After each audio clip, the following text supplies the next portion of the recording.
Olá, amigos, telespectadores e internautas. Shalom Aleichem, paz seja convosco.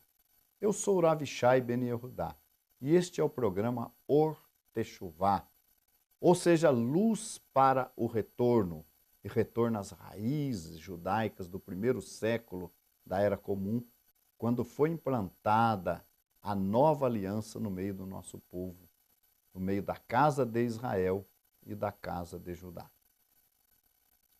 Em nosso programa de hoje, vamos dar continuidade ao que estamos falando ali, naqueles momentos finais ali da presença física de Yeshua no meio dos seus discípulos.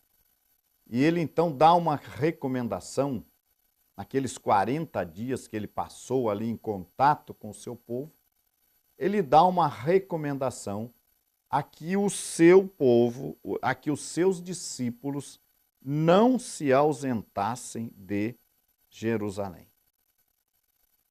E eles ali permaneceram. Até que chega, então, o dia de Pentecoste, ou de Shavuot. E Deus... E Yeshua disse, até que recebam o Espírito Santo. Recebam a promessa que de mim ouviste. E Atos capítulo 1, verso 5, fala assim: porque na verdade João batizou com água, mas vós sereis batizados com o Ruach HaKodesh, o Espírito Santo, não muito depois destes dias. Então, os Shalirim, os discípulos, os apóstolos de Yeshua, estavam ali em Jerusalém, aguardando o derramamento do Ruach HaKodesh sobre eles. Como eu disse no programa anterior, que havia ali alguns motivos, alguns objetivos, e já falamos um pouco sobre a ação de Ruach HaKodesh dentro da concessão da nova aliança, que era quebrantar os corações das pessoas, ou seja, promover ali um arrependimento, uma conversão do nosso povo, que não estava bem espiritualmente naquela época. E a outra ação do Espírito Santo no nosso povo seria ensiná-los como obedecer a Torá. Isso de acordo com a profecia de Ezequiel 37, 36, 37, que fala que Deus concederia o seu Ruach ao seu povo e faria com que ele soubesse como guardar os seus preceitos, seus mandamentos e por aí vai. Uma outra profecia que nós temos aqui, o cumprimento dela, é a profecia de Joel. A profecia de Joel fala que naqueles dias, quando, aqui no caso de Pentecoste, desse momento do recebimento do Ruach, então Pedro fala do cumprimento dessa profecia, que isso é o que foi dito pelo profeta Joel. Ele diz no capítulo 2, verso 16, ele diz o seguinte: mas isto é o que foi dito pelo profeta Joel, e nos últimos dias acontecerá, diz Deus, que do meu espírito derramarei sobre toda a carne, e vossos filhos e vossas filhas profetizarão, e vossos mancebos terão visões, e vossos velhos sonharão sonhos. E também do meu espírito derramarei sobre os meus servos e minhas servas naquele dia, e profetizarão. O que significa profetizar? Falar da palavra de Deus, anunciar a palavra de Deus. Então, eu quero lembrar os nossos queridos amigos, telespectadores e internautas, que essa profecia é uma profecia de duplo cumprimento, como é a profecia de Ezequiel também. Porque isso também faz referência à vinda de Mashiach, aos dias que virão depois da vinda de Mashiach, quando os remanescentes do nosso povo exercerão o seu papel profético com as nações, falando do que está acontecendo, de que Mashiach está no trono, que uma nova fase começa na face da terra. Então essa profecia terá também um cumprimento futuro. Mas aqui no caso, era no dia de Pentecostes, então Pedro ali, cheio do Espírito Santo, ele começa a profetizar, a falar, a anunciar, e ele fala ali da figura de Yeshua, mas daqui a pouco nós vamos falar um pouquinho sobre o sermão de Pedro e o resultado daquela prédica no dia de Pentecostes.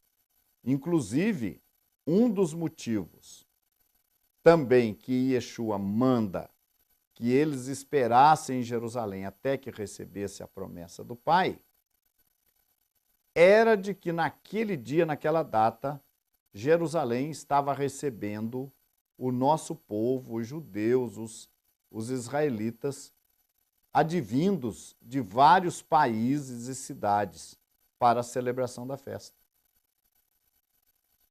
Isso, então, seria um momento oportuno para que se anunciasse ali a Yeshua como Messias e a nova aliança.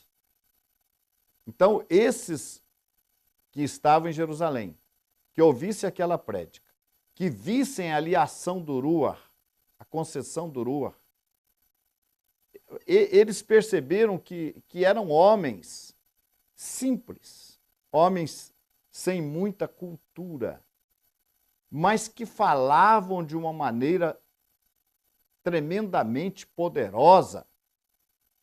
Então eles ficaram admirados, mas como pode esses homens falarem dessa maneira?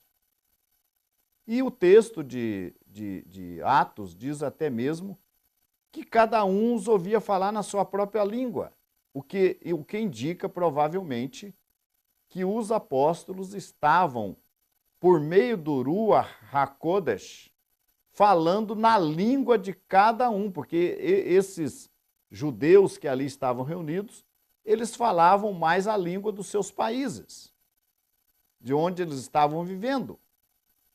Mas naquele momento, aqueles homens simples, humildes ali, cheios de Ruach HaKodesh, estavam profetizando, estavam pregando, estavam falando no idioma deles, que eles podiam entender.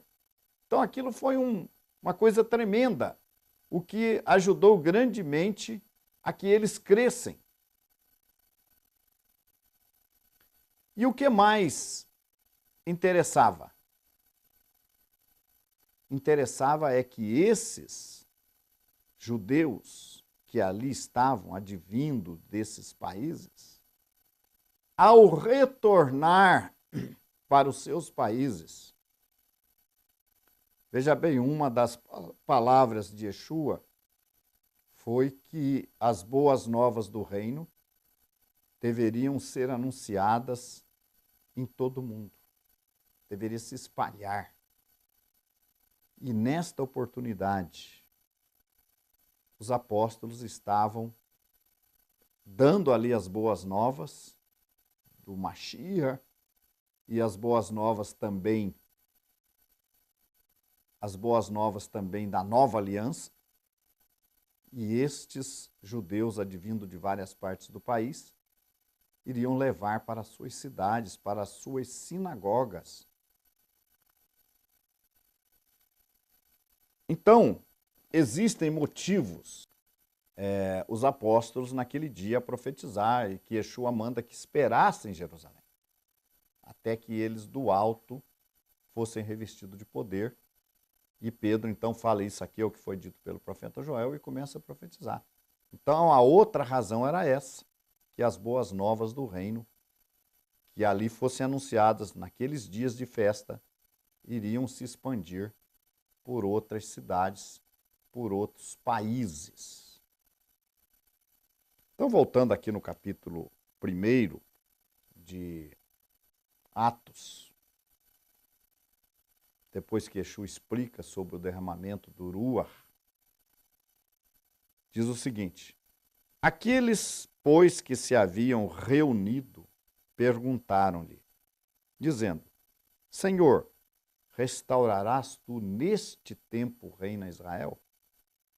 Veja bem, mais uma vez, a gente viu em Lucas 19, Yeshua faz aquela parábola. Parece que os discípulos não entenderam bem o significado da parábola, porque aqui eles questionam de novo se o reino de Deus havia de se manifestar já a partir daquele momento. E Yeshua, então, diz para eles o seguinte: não vos pertence saber os tempos ou as estações que o Pai estabeleceu pelo seu próprio poder. Então, aquela informação que eles queriam ali, quando, se era naquele tempo, ou quando o reino seria implantado, era uma informação que Yeshua não podia dar. Não era o momento de dizer, de dar datas, tempos, ou quando esse reino havia de se estabelecer. Ele já havia dito, olha, é como um homem nobre que parte para uma terra remota e vai lá nessa terra remota receber o reino. É assim. E aqui Yeshua renova que não era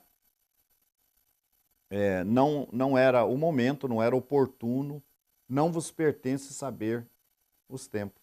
A gente vê hoje, por exemplo, século XXI, que muita gente tenta marcar datas aí para a vinda de Yeshua. Nós vemos, por exemplo, inclusive, que já há quem diga que 2018, 70 anos depois do estabelecimento da nação de Israel, que por ocasião do Yom Kippur será a vinda de Yeshua. Eu digo o seguinte, pode ser, pode, poderá ser, poderá.